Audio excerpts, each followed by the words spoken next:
example 2.8 அதுல first sum 2 plus I root 3 whole power 10 plus 2 minus I root 3 whole power 10 is real அப்படின்னு கேட்டிருக்காங்க. நம்ம first இந்த மாதிரி prove பண்ண சொல்லிருக்காங்க is real is purely imaginary அப்படின்னு நம்மள prove பண்ண சொல்லிருக்காங்க அப்படினா நம்ம first step என்ன செய்யணும்னா அந்த கொடுத்திருக்காங்க இல்லையா क्वेश्चन அந்த whole term-ஐயுமே நம்ம என்ன செஞ்சுக்கணும் z ன்னு எடுத்துக்கணும்.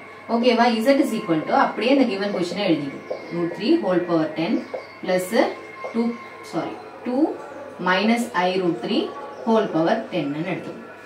ஓகேவா இப்போ இதுக்கு நம்ம z bar கண்டுபிடிக்கணும். இப்போ z உம் z bar உம் ஈக்குவலாவே வந்துருச்சு அப்படினா நமக்கு கொடுத்திருக்க क्वेश्चन ரியல் அப்படின அர்த்தம். நம்ம ப்ரூவ் பண்ண வேண்டியது அதுதான்.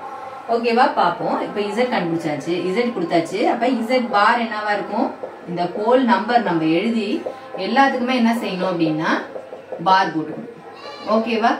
ஹோல் காம்ப்ளிமென்ட் எல்லாத்துக்கும் சேர்த்து which is equal to நம்ம என்ன செஞ்சுக்கலாம் அப்படினா ரெண்டு காம்ப்ளெக்ஸ் நம்பர்ஸ்க்கு ஹோலா காம்ப்ளிமென்ட் இருந்துச்சு அப்படினா மொத்தத்துக்கும் சேர்த்து காம்ப்ளிமென்ட் இருந்தது அப்படினா அது நம்ம என்ன செஞ்சுக்கலாம் ஸ்ப்ளிட் பண்ணிக்கலாம்.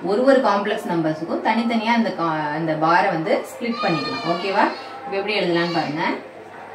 2 plus I root 3 whole power 10 whole bar plus another 2 minus I root 3 whole power 10 whole bar. ஓகேவா? இதுக்கு நடுவுல போய் சைனை சேஞ்ச் பண்ண கூடாது. ரெண்டு டிஃபரண்ட் நம்பர்ஸ்க்கு நடுவுல உள்ள சைனை வந்து மாறாது அந்த பாரை வந்து ஸ்ப்ளிட் பண்ண போகும்போது. ஓகேவா?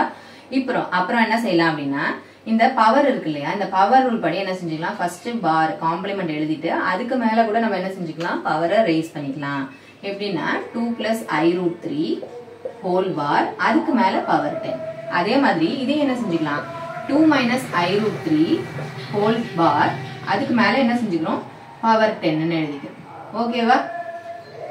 இப்போ என்ன செஞ்சுக்கணும் ஒரு சிங்கிள் காம்ப்ளெக்ஸ் நம்பர் அதுக்கு பார் இருந்தது அதுக்கு காம்ப்ளிமெண்ட் இருந்ததுன்னா அதனுடைய இமேஜினரி பார்ட்டோட சைனை நம்ம என்ன செஞ்சுக்கலாம் மாத்திக்கலாம். அதனால நான் இங்க இருக்கிற காம்ப்ளிமெண்ட்டுக்கு நான் என்ன செஞ்சுக்கிறேன் என்னோட இதை மாத்திக்கிறேன். அப்ப என்ன ஆயிடும் 2 minus I root 3 whole power 10 plus இங்க இருக்கு இல்லையா பாரு இப்ப இதுக்கு பார் எடுத்தோம்னா என்ன ஆயிடும் மைனஸ் சைன் பிளஸ் ஆயிடும். So 2 plus I root 3 whole power 10. இது பாருங்க இது அப்படியே வந்து நமக்கு given question நம்ம எடுத்திருக்க z ஆவே இருக்கு. அப்ப which is equal to z இது இடம் தான் மாறி இருக்கு. ஆனா பிளஸ் சைன் மைனஸ் சைன் மாறல இல்லையா அதே பாசிட்டிவ் தான் ரெண்டுமே பாசிட்டிவா இருக்கு. அதே மாதிரி இந்த ரெண்டு டேர்ம்ஸ்மே ஃபுல்லா பாசிட்டிவா தான் இருக்கு. which is equal to z அதாவது z bar therefore z bar is equal to z அப்படிங்கிறதுனால என்னது 2 plus I root 3 whole power 10 plus 2 minus I root 3 whole power 10 is real ன்னு எழுதிடலாம்.